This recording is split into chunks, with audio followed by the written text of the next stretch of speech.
वृश्चिक राशि वालों, शुक्र देवता ने कर लिया है अपना राशि परिवर्तन, जो 9 अक्टूबर से 2 नवंबर तक ये कन्या राशि में रहने वाले हैं, नीच के होने वाले हैं। इसका क्या प्रभाव होगा आपके ऊपर में, आइए जानते हैं।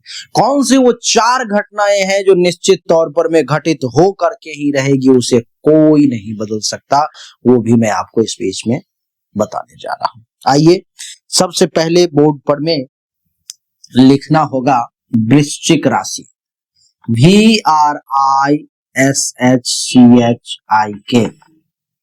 वृश्चिक राशि यानी कि स्कॉर्पियो।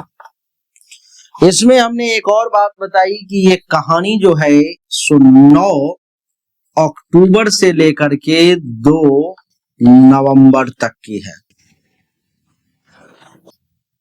इसमें मेन लीड रोल में कौन है, तो मेन लीड रोल में है शुक्र देवता, जो कहाँ है, कन्या राशि में, यानी कि नंबर हो गया 6 नंबर में है शुक्र देवता। कन्या राशि में शुक्र देवता हो जाते हैं शुक्र कन्या, और यहां पर मैं लिख रहा हूं नीच, यानी कि कन्या राशि में हो जाते हैं शुक्र देवता नीच के। तो इन समग्र फल का, इन सभी कॉम्बिनेशन का क्या परिणाम होगा, इसको जानने के लिए सबसे पहले हमें एक कुंडली का निर्माण करना होगा, जो कुंडली होगी वृश्चिक राशि की। क्या, वृश्चिक राशि की वो कुंडली होगी। ये देखिए, एक गोचर कुंडली हमने तैयार कर दिया, लेकिन अभी इसमें ये कंफर्म नहीं है कि ये किस राशि की कुंडली है, तो उसके लिए हमें यहाँ पर लिखना होगा 8 और यहाँ पर देना होगा चंद्र। जब ये चंद्र लिखा गया, इसका अर्थ ये हो गया कि ये अब वृश्चिक राशि की कुंडली है। तो आगे का भी नंबर देना होगा 9, 10, 11, 12, 1, 2, 3, 4, 5, 6 और 7।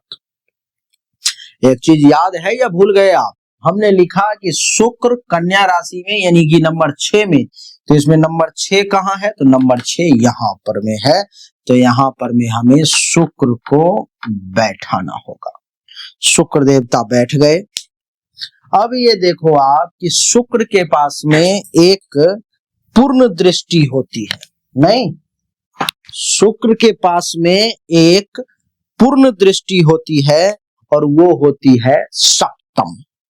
तो यहां से जब शुक्र अपनी पूर्ण दृष्टि डालेगा, जब शुक्र अपनी पूर्ण दृष्टि डालेगा, तो वो दृष्टि यहां से सीधा होते हुए 1, 2, 3 चौथे भाव, 5वां, 6ठा और यहाँ पर सप्तम दृष्टि पंचम भाव पर में दे देगा। इस लाइन को अपन सीधा भी क्लिक कर सकते हैं, तो ये दृष्टि से देखेगा।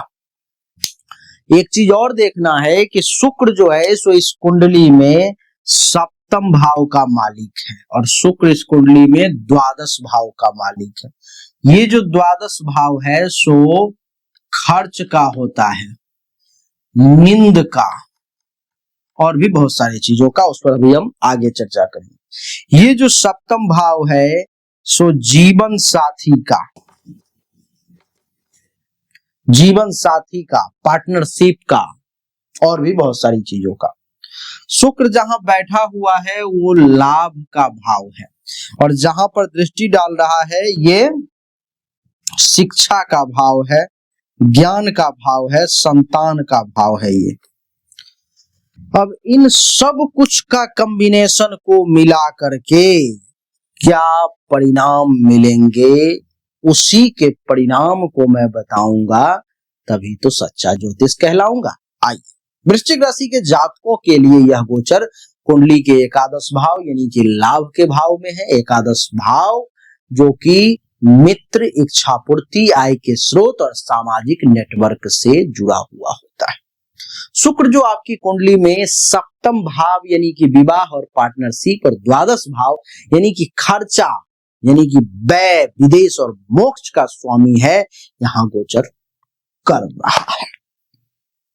चूंकि शुक्र तुला राशि से, चूंकि शुक्र जो है सो वृश्चिक राशि वालों के लिए कन्या राशि में प्रवेश कर रहे हैं, इसलिए ये नीच के हो गए, इसलिए ये मिश्रित परिणाम देंगे। लेकिन एकादश भाव में होने से ये लाभकारी अवश्य सिद्ध होगा। साथ ही शुक्र की सप्तम दृष्टि पंचम भाव, जो कि हमने बताया कि संतान शिक्षा का होता है, प्रेम का, रचनात्मकता का होता है, वहां पे पड़ रही है, तो जो प्रेम और सृजनात्मक क्षेत्रों में भी सकारात्मक ऊर्जा जरूर लेकर के आएगा। यह गोचर लगभग 25 दिन का है, जो दिवाली के आसपास यानी कि अक्टूबर से नवंबर तक पड़ रहा है।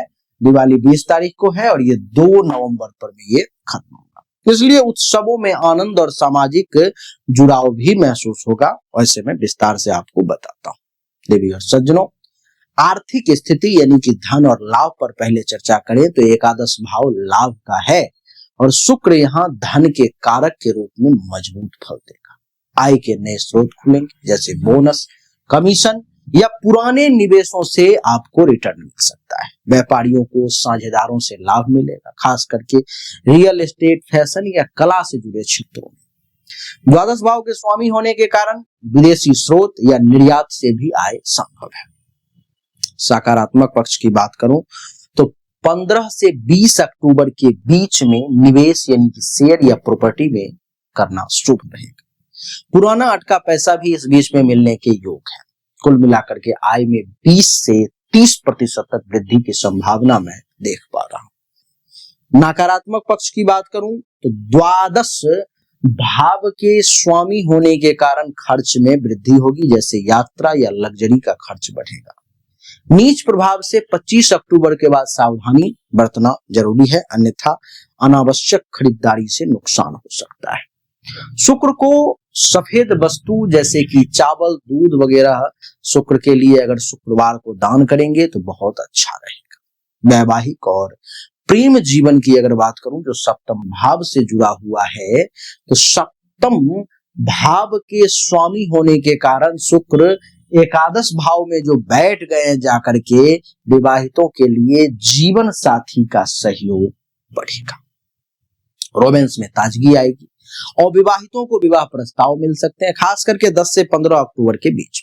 सकारात्मक पक्ष यह है कि सप्तम दृष्टि पंचम भाव पर जो पड़ रही है, इससे प्रेम संबंध और गहन और सुखद होने के योग है। पुराने प्रेमी में पुनर्मिलन या नया आकर्षण संभव। महिलाओं को जीवन साथी से उपहार या सरप्राइज मिले। नकारात्मक पक्ष की बात करूं तो द्वादश भाव से प्रभावित होने के कारण कभी कभी गलत फहमियां या दूरी महसूस हो सकती है, जैसे काम के कारण अलगाव। नीच गोचर से जलन या अतिरिक्त अपेक्षाएं न करें। शुक्र के मंत्र का जाप करेंगे, अच्छा रहेगा। करियर और व्यवसाय की अगर बात करूं तो एकादश भाव नेटवर्किंग का है, इसलिए यहाँ मित्रों और सोशल सर्कल से नौकरी, प्रमोशन के अवसर मिलेंगे। सप्तम स्वामी होने से बिजनेस पार्टनरशिप फायदेमंद रहेगा। द्वादश से विदेशी प्रोजेक्ट या ट्रांसफर योग भी। सकारात्मक परिणाम 12 से 18 अक्टूबर के बीच में इंटरव्यू या मीटिंग अगर है तो इसमें सफलता मिलेगी। क्रिएटिव फील्ड जैसे फिल्म, डिजाइन, इन सब में सफलता मिलने का योग है। नौकरी पेशा लोगों को इंक्रीमेंट या नई जिम्मेदारी मिलेगी।